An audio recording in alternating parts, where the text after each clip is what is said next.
Inilah silsilah Yesus Kristus, anak Daud, anak Abraham. Abraham memperanakan Ishak, Ishak memperanakan Yakub, Yakub memperanakan Yehuda dan saudara-saudaranya. Yehuda memperanakan Peres dan Zerah dari Tamar, Peres memperanakan Hezron, Hezron memperanakan Ram. Ram memperanakan Aminadab, Aminadab memperanakan Nahason, Nahason memperanakan Salmon.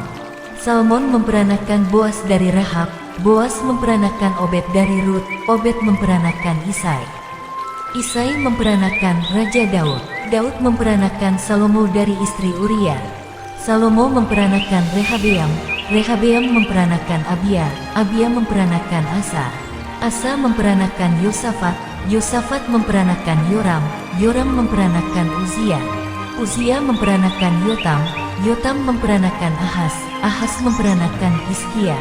Hizkia memperanakan Manase, Manase memperanakan Amon, Amon memperanakan Yosia.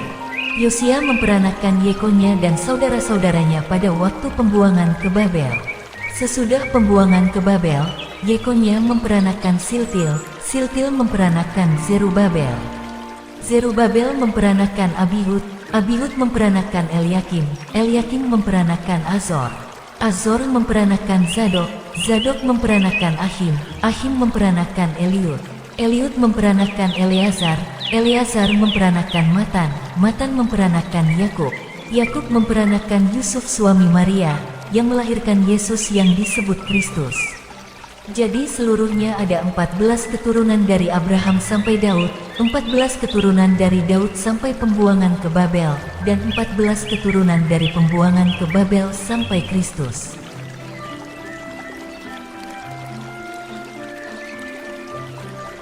Kelahiran Yesus Kristus adalah seperti berikut. Pada waktu Maria ibunya bertunangan dengan Yusuf, ternyata ia mengandung dari Roh Kudus sebelum mereka hidup sebagai suami istri. Karena Yusuf suaminya, seorang yang tulus hati dan tidak mau mencemarkan nama istrinya di muka umum, ia bermaksud menceraikannya dengan diam-diam. Tetapi ketika ia mempertimbangkan maksud itu, malaikat Tuhan nampak kepadanya dalam mimpi dan berkata, "Yusuf, anak Daud, janganlah engkau takut mengambil Maria sebagai istrimu, sebab anak yang di dalam kandungannya adalah dari Roh Kudus. Ia akan melahirkan anak laki-laki dan engkau akan menamakan dia Yesus, karena dialah yang akan menyelamatkan umatnya dari dosa mereka." Hal itu terjadi supaya genaplah yang difirmankan Tuhan oleh Nabi. Sesungguhnya, anak darah itu akan mengandung dan melahirkan seorang anak laki-laki, dan mereka akan menamakan dia Immanuel, yang berarti Allah menyertai kita. Sesudah bangun dari tidurnya, Yusuf berbuat seperti yang diperintahkan malaikat Tuhan itu kepadanya. Ia mengambil Maria sebagai istrinya, tetapi tidak bersetubuh dengan dia sampai ia melahirkan anaknya laki-laki, dan Yusuf menamakan dia Yesus.